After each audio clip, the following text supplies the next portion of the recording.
चलिए, Niels Bohr ने, जैसे आप जानते हो कि नील्स बोर ने यह बताया था कि इलेक्ट्रॉन जो एक वृत्ताकार मार्ग में घूमते हैं, एक निश्चित ऊर्जा लेवल पर या स्थायी कक्षा में घूमते हैं और ग्राउंड स्टेट पे रहते हैं।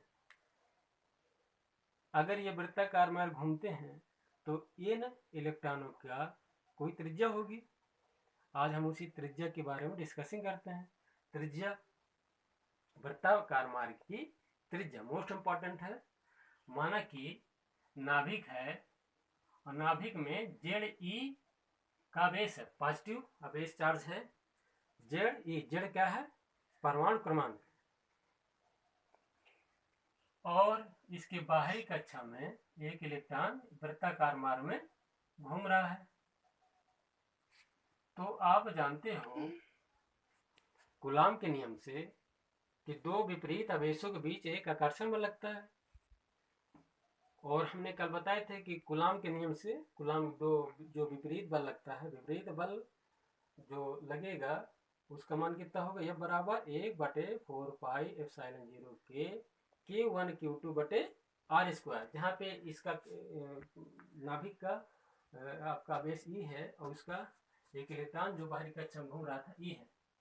और आप जानते हो फिजिक्स कक्षा 11 की, उसमें हमने पढ़ाई भी थे पिछले साल कि अगर कोई वस्तु या पिंड या रेगुलर बॉडी वृत्ताकार मार्ग में घूम रही है तो उसके केंद्र पर एक प्रकार का बल लगता है।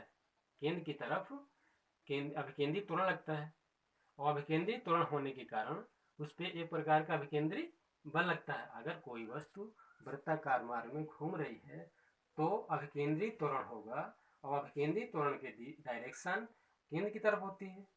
और यदि अभिकेंद्री त्वरण है, अगर किसी भी वस्तु में त्वरण है तो उसमें जरूर बल लगेगा। न्यूटन का द्वितीय नियम, यह बराबर यम है। अगर किसी वस्तु पे अगर कोई कुछ भी द्रव्यमान हो, अगर वस्तु है तो द्रव्यमान तो जरूर होगा। अगर वस्तु में त्वरण है तो वो वस्तु में जरूर बल लगेगा। ये न्यूटन का द्वितीय नियम बताता है। वस्तु में अगर त्वरण उत्पन्न हो रहा है तो वस्तु में अगर त्वरण उत्पन्न हो रहा है तो वस्तु पे एक प्रकार का बाह्य बल जरूर लगेगा। क्यों? क्योंकि वस्तु का द्रव्यमान जरूर कुछ न कुछ होता है। तो ये बराबर m है। अच्छा, माना कि कोई इलेक्ट्रॉन वृत्ताकार मार्ग घूम रहा है तो अभिकेंद्री त्वरण जो लगेगा यह बराबर mv² बटे r। यह बराबर अभिकेंद्री बल एक प्रकार का नए प्रकार का बल नहीं होता है, ये किसी बल से उत्पन्न होता है। क्योंकि आप दो आवेशित कण हैं, वृत्ताकार मार्ग में घूम रहे हैं, तो वृत्ताकार मार्ग में घूमते हुए जो आपका कूलॉम का जो बल लग रहा है उसी बल से आपका अभिकेंद्री बल प्राप्त होगा। अर्थात mv² बटे r। r हम त्रिज्या मान ली, इसके बीच की दूरी। mv² बटे r इक्वल टू mv² बटे r 1/4 pi epsilon 0, 1/4 pi epsilon 0 ZE, ये Q1 हो गया और ये हो गया गुणे E बटे R²। R एक कैंसिल आउट हो जाएंगे तो प्राप्त होगा mv² बराबर 1/4 पाई एप्सिलॉन 0 और ZE² बटे R। ये समीकरण 1 है। ये आपका समीकरण 1 है।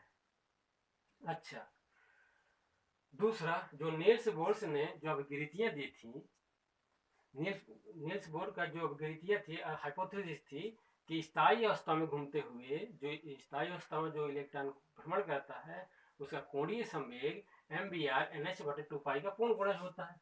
अर्थात mvr nh बटे 2 पाई का पूर्ण गुणज है।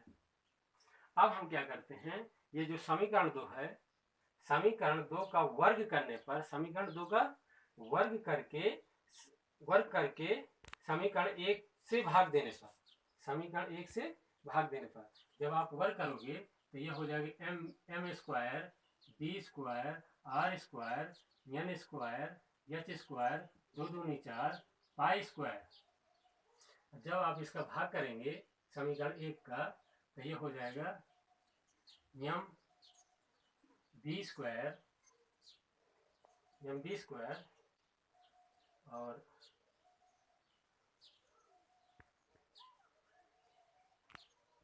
इसका जब भाग करेंगे तो 1/4 पाई आपका चला जाएगा कहाँ पे, 1/4 पाई ऊपर चला जाएगा, बटे की बटे तो संग पड़ जाएगी, तो ये आएगा 4 पाई R बटे ZE स्क्वायर बटे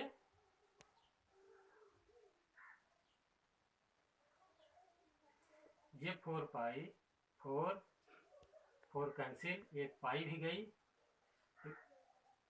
यहाँ पे आपका बचा n square epsilon 0 R H square बटे पाई ZE जेड स्क्वायर। यहाँ पे आपका बी स्क्वायर कटा, एक एम कटा, तो एक आर ये भी चली गई, एक आर ये भी गया, तो ये आपका आर त्रिज्या निकल आई, अर्थात आर बराबर n स्क्वायर कोष्टक में एप्सिलॉन 0 आर प्लांक नियतांक का वर्ग बटे पाई ZE स्क्वायर, अर्थात जो वृत्ताकार त्रिज्या होगी, वृत्ताकार मार्ग की जो त्रिज्या होगी उस कक्षा के कोष के वर्ग के बराबर होगी, अनुक्रमानुपाती होगी, अर्थात R direct proportional to n square, most important, R direct proportional to n square, उस कोष की वर्ग के बराबर होगी। ठीक है।